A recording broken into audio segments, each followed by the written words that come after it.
Hello, annyeonghaseyo, tashahawanekum dan Assalamualaikum kepada pensyarah Dr. Nur Zalinda dan juga rakan-rakan sekalian. Nama saya Nur Ain Syafiqah binti Adnan, nombor matrik 27226, dan hari ini saya akan menceritakan buku yang saya pilih yang bertajuk Sejarah Sosial Masyarakat Malaysia. Sebelum kita melihat isi kandungan buku ini, marilah kita mengenali terlebih dahulu penulis buku ini. Nama penulis buku ini Dr. Azmah binti Abdul Manaf. Ingin saya menceritakan serba sedikit biodata beliau. Nama diberi Azmah Abdul Manaf. Beliau dilahirkan di Kota Tinggi Johor, Darul Takzim pada 24 April 1962. Beliau mendapat pendidikan awal di Kota Tinggi Johor, kemudian menyambung pelajaran dalam Bachelor of Art History di Universiti Sains Malaysia. Pada tahun 1992 pula, beliau mengambil Master of Art History juga di USM. Pada tahun 2008, beliau kemudian mendapatkan gelaran doktor dengan melanjutkan pelajaran ke peringkat PhD di Charles Darwin University, Australia. Sebelum ini, beliau belum pernah menerbitkan mana-mana buku, dan buku Sejarah Sosial Masyarakat Malaysia inilah merupakan karya pertama beliau dalam bidang penulisan ini. Wow, yeah. Okey, sekarang saya akan menceritakan mengenai isi kandungan dalam buku ini. Buku ini banyak memfokuskan kepada sejarah, namun yang menarik perhatian saya ialah mengenai adat. Oleh itu, adat yang ingin saya ceritakan pada hari ini ialah adat pepatih yang kebanyakannya diamalkan oleh orang Negeri Sembilan. Adat pepatih dikatakan mula bertapak di Negeri Sembilan pada abad ke-14 Masihi kerana berlakunya pemindahan orang Minangkabau ke negeri tersebut.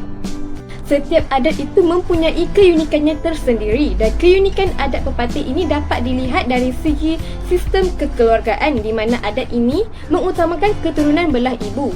Adat ini amat menekankan bahawa ibu memainkan peranan yang sangat penting dalam pembentukan perwatakan anak-anak.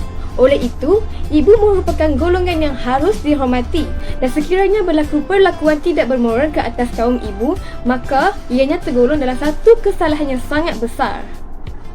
Adat ini juga memperlihatkan keunikan dari segi sistem masyarakat di mana mereka mengamalkan sistem kesukuan. Sistem kesukuan ini berasaskan kepada darah keturunan belah nenek perempuan.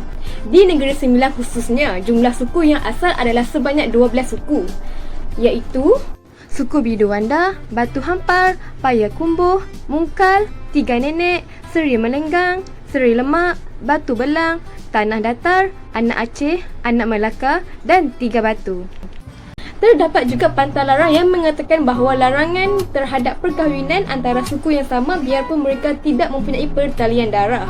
Oleh itu, perkahwinan hanya boleh berlaku antara orang dari suku luar sahaja.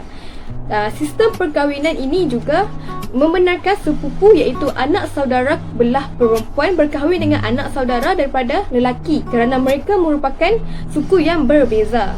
Seterusnya, sekiranya wujud pantang larang, maka wujudlah hukuman bagi yang melanggar pantang larang tersebut.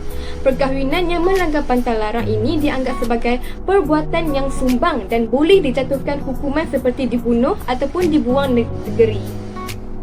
Keunikannya seterusnya pula dapat dilihat kepada golongan perempuan, iaitu dari sistem perkahwinan dan juga pewarisan harta.